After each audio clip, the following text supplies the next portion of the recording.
Good evening from the News Radio, 1120 AM and 93.7 FM, KPNW studios. I'm Chigger McGee. That actually would be my name if I was a baseball pitcher, but I'm not. It's actually Bill London. I do the wake-up call, 6 a.m. to 9, Monday through Fridays, on my radio station, KPNW, which, you can check out if you're not in the state of Oregon and you're curious about this Chigger McGee guy. You can hear it every morning, 6 a.m. to 9, on kpnw.com. Tonight's news, by the way, is brought to you by my baseball manager, Rick McGee. And actually, it's Rick Dancer. And he sponsors this news because he knows there's a lot of stories out there that normally you wouldn't hear, and you deserve to hear them because they are important, particularly if you live in Oregon. And it also gives you, a chance to try and figure out whether you want to move to Oregon. I don't think the Oregon Bureau of Tourism would be real happy with me, to be honest. All right. So, remember we told you about the well metering bill in the Oregon legislature that would require homeowners and farmers with wells on their property to install a meter on those wells to monitor water usage and potentially set the owners up for, fees or even fines based on usage.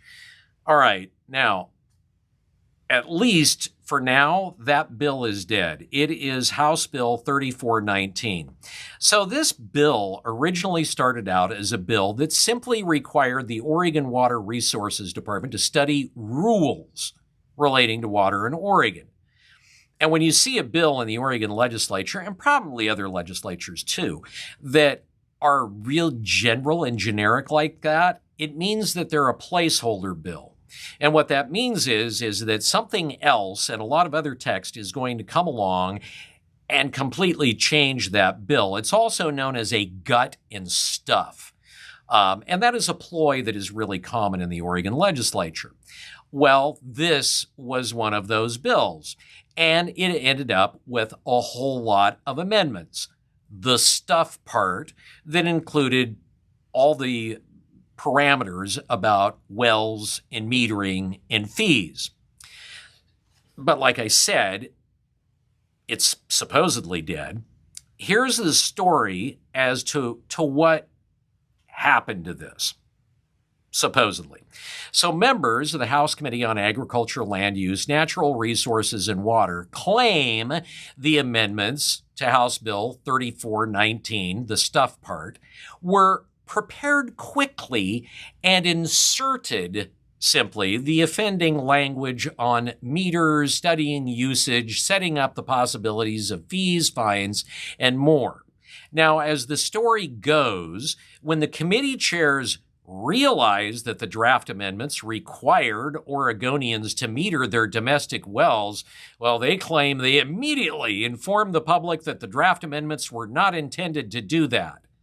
To which I will say, yeah, show me a source for that.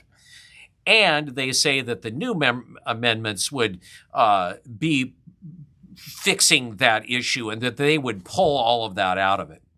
Now, their claim is that it was simply the result of trying to move too fast, something that they say happens frequently during the legislative session. Okay, I kind of call bull on that. Sometime take a look at the language of a typical bill. Now, this is not that particular bill, but you take a look at it. And what you'll see is that all of these bills generally make changes to existing laws, amendments to existing laws, or create a series of a whole bunch of laws. Now, if you'll see right here, like on this one, you'll see, well, maybe you can't read it, but it lists off Oregon revised statutes, 1, 2, 3, 4, 5, it looks like 9 of them, referring to ORS 326.051, 344.062, 352.189. They go on and on and on. And then Section 1, Oregon Revised Statute 326545 is amended to read in Part 1 as used in this section, a public provider, meaning, and goes through all of this stuff. It's complicated. And it's not something that, oh, I'm just hurrying along and I just happen to come up with it and I misworded it. No, somebody took a bunch of time to write it, which means that somebody did think of it and that somebody authorized somebody else, probably a lawyer or a lobbyist or an environmental group, to actually come up with the wording of the particular bill. I find it too hard to believe, as the committee chair said, that it was simply a mistake because the bill was moving so fast. Now, for the time being, it's dead. However, one Oregon House member, Ed Deal, in a social media post over the weekend, alluded to this, saying, the water metering bill is dead for now, and warned people to keep an eye on it. All right, so also in the legislature. Now, we've talked about, if you've watched this for any length of time, and that is Get Real with Rick Dancer, for the last 2 years, we've been talking about ballot measure 114, which is one of the most extreme gun control pieces of law as you'll see anywhere in the United States. It was a ballot measure. It barely passed in Oregon, and it did everything that it could to strip gun rights from Oregonians, and it's been held up in court for over 2 years, not only in state court as a violation of the Oregon State Constitution, but also in the federal courts. Well, now, the democratically controlled legislature in Oregon is just going to make it law through legislation. So hearings have recently started on a slew of bills to enact all of the major provisions, and actually some more, dealing with ballot measure 14 and that were contained in it. Now, the main legislation would incorporate two major provisions of the now stalled measure 14 gun control initiative: a permit required to buy a gun that would require a background check, and an authorized gun training course on a range, and a ban on the sale of magazines holding 10 or more rounds. Other bills would extend the waiting period before somebody could buy a gun, raising the age to 21 to even possess a gun, and banning switches and devices that turn guns from semi-automatic to hypothetically automatic weapons. House Bill 30075, introduced by Democratic Representative Jason Krupp, sets out procedures to carry out Measure 114 and requires the state police to complete criminal background checks before guns are sold or transferred to a permit holder. Now, there have been major delays in these Oregon State Police background checks. Sometimes they'll go on for months, mainly because they stack up and people will be waiting forever. Currently, Oregon law says you can wait, you have to wait 3 days, and if the Oregon State Police doesn't complete the background check, you get the gun. The bill would also ban the sale or purchase of magazines holding more than 10 rounds, and the bill would become effective the day it's signed into law. House Bill 3075 would increase the fee to apply for a gun permit from your police department and go through all the background checks. By the way, those are FBI background checks, and take a bunch of classes that don't even exist. In ballot measure 114, it was $65. Now, because it's the Oregon legislature, they want that to be $150. And of course, you would have to pay every year,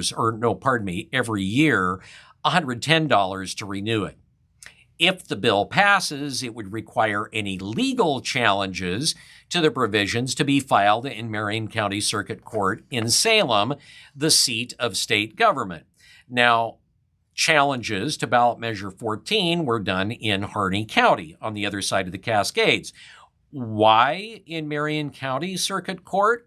Well, because the judges that are in that court have all been appointed by liberal governors. So, yeah, they kind of want the decisions to be made there. Senate Bill 697 would raise the age for anyone to possess a gun from 18 to 21. 3076 would create a new state licensing and inspection program for firearm dealers. Oh, what could go wrong there? Other bills would increase the waiting period for 72 hours before you could get your gun. And Governor Tina Kotek said that she has reviewed the legislative concepts that groups have submitted and has said, quote, "You get me the bill and I will sign it." So the state of Oregon is trying to defend the way that it registers people to vote, which is having the Oregon Department of Transportation, and even worse, the Department of Motor Vehicles, the DMV, is the ones that register people to vote when you get a driver's license in this state. And here's how they're trying to defend it. The SAVE Act is something that's making its way right now through Congress. And Oregon's Secretary of State is now voicing strong concerns, and he says it has the potential impact to stifle voter registration. The proposed legislation, known as the Safeguard American Voter Eligibility Act, aims to prevent non-citizens from voting in federal elections by actually requiring proof that you were born in the U.S. before you can be registered to vote. Okay, that's not really that onerous because in particular, well, I'll get to that in a second. Supporters argue that it strengthens election integrity. Critics claims it creates a burdensome barrier for millions of eligible voters. Tobias Reed says the same thing. It's too hard. It will make it difficult for people because they don't have the documentation to prove they're citizens. And he says that Oregon is a leader in secure, accessible elections through automatic voter registration through DMV and universal vote by mail. Now, he's claiming that that is going to make it harder for Oregonians to register to vote. That is hogwash. To get a license in Oregon, a driver's license, and an Oregon ID card, you have to prove that you were born in the United States with a birth certificate. To get your license, you have to show them your citizenship to begin with. And that's where you register to vote. But he's trying to say, well, people don't have that kind of identification. Then how are they getting their driver's licenses, Tobias? The Oregon House of Representatives passed House Bill 2748, a measure that seeks to ensure the title nurse is reserved only for humans, excluding artificial intelligence systems and other non-human entities. The legislation addresses concerns that AI programs labeled as nurse could mislead patients and undermine the profession's integrity. Is anybody really going to be misled by that? Oregon Senate Bill 78 targets the replacement dwellings provision in Oregon's land use laws. Now, this is kind of important because back in 2020, 4,000 homes were destroyed by the Labor Day wildfires when 1 million acres burned in the state. And there have been a lot of problems for people trying to build replacement dwellings. Replacement dwellings are basically homes that are built to replace those that have been lost by fire or floods or landslides or fill in natural disaster here. Now, this process had already been challenging for landowners. At least we know particularly so in Lane County, where those trying to rebuild were stalled and delayed in just about every way possible going through the permitting process in Lane County. And then, of course, they had to deal with environmentalists who were saying that, well, laws have changed since your house was built there, and you're too close to the river, so you can't build anything on your property. Well, now another bill seeks to limit it even further, namely that if you are going to build a replacement dwelling on your property, it can't be more than 10% larger in square footage than the original dwelling, nor can it have a floor area any greater than 2,500 square feet.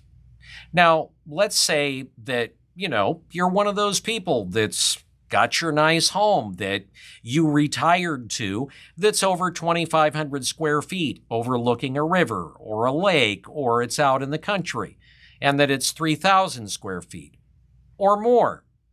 Yeah, well, you're not going to be able to rebuild it any more than 2,500 feet. Screw you and your property rights. Well, Oregon legislative Democrats also want to add 4% to the sale of new car tires in Oregon.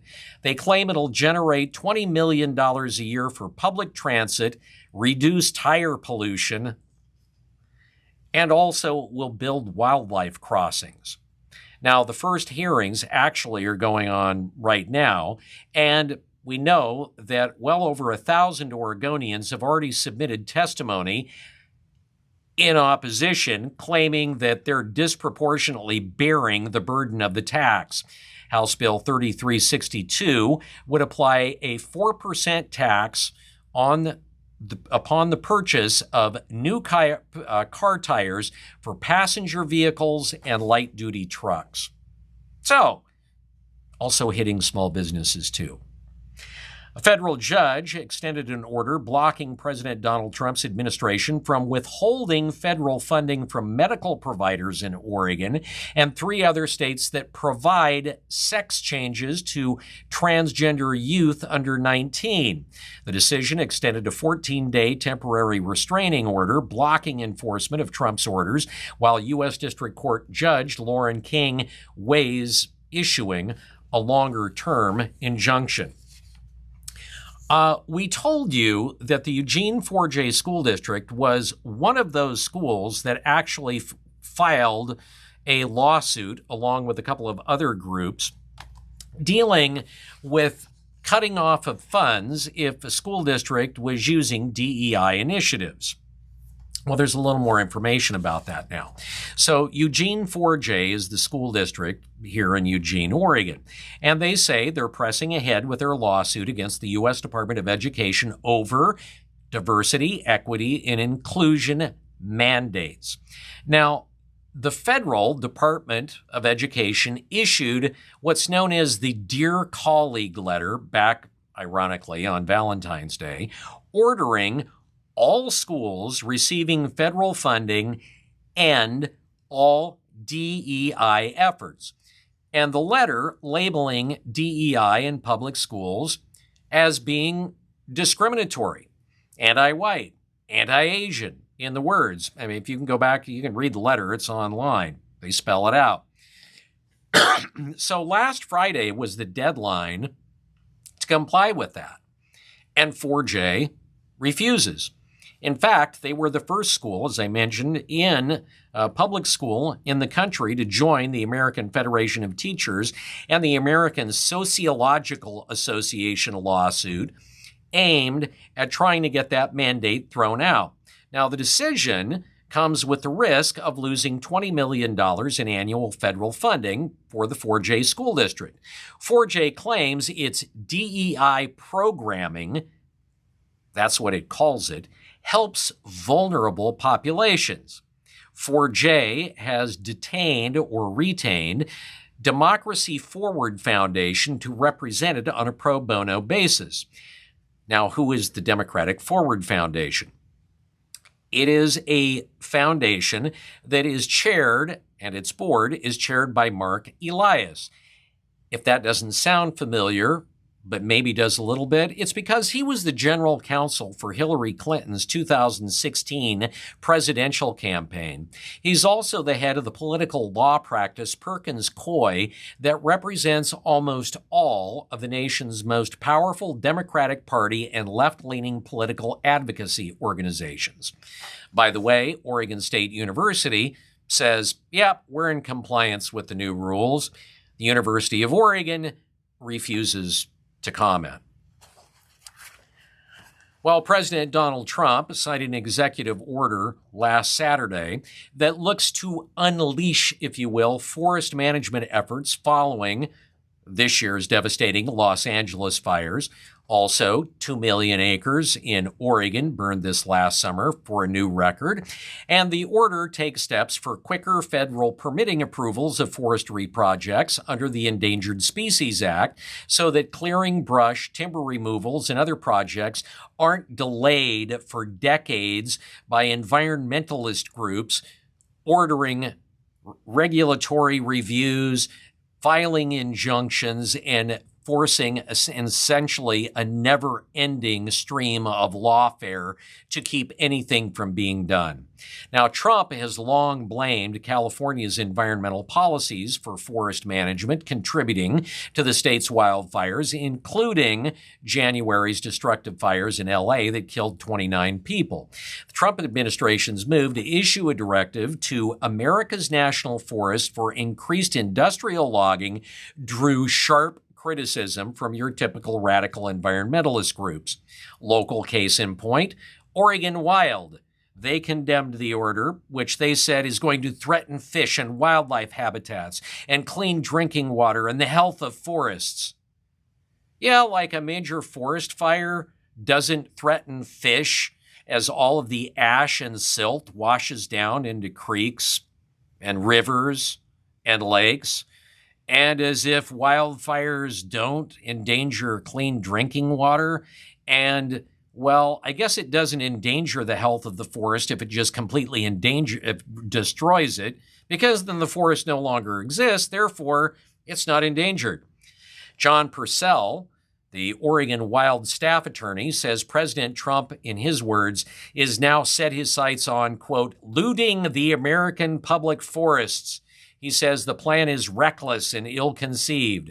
Trump signed the executive order saying that it will also increase supplies of timber and lumber and lower housing and construction costs and reduce our reliance on imported lumber and timber products, much of which is coming from Canada. Okay, final note. I'm telling you, you folks that watch this and comment on the YouTube channel, last week were absolutely killing me with the comments on nutria. Now, I ended the newscast last week about this, or actually last week, was National Invasive Species Week, where the U.S. Department of Fish and Wildlife and the Oregon Department of Fish and Wildlife were trying to convince people that A, nutria are invasive, and that B, you can eat them.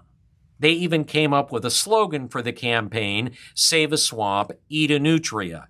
The comments in the comment section on YouTube were absolutely killing me last week. Now, another aside about that. Originally, I had used that story on the radio program I do every morning, 6 a.m. to 9 on KPNW. And in the 6 o'clock hour, I do what's called the WTF story of the morning.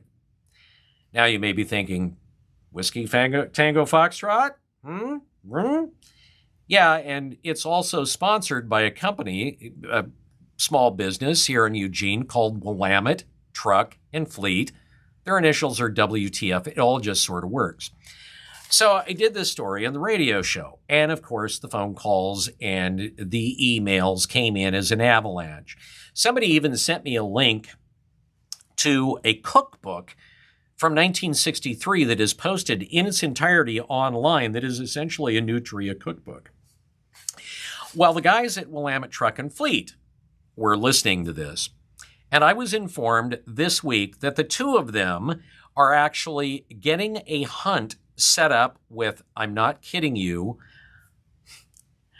a guide, a game guide, a hunting guide to take myself and the guy I do the show with, Gary, on a nutria hunt, and that afterwards we would be eating nutria, which honestly, I'm not sure how I feel about, but I will tell you, if this actually happens, I will send video segments to Rick that he can post, and you can see my reactions when the first time I actually taste nutria.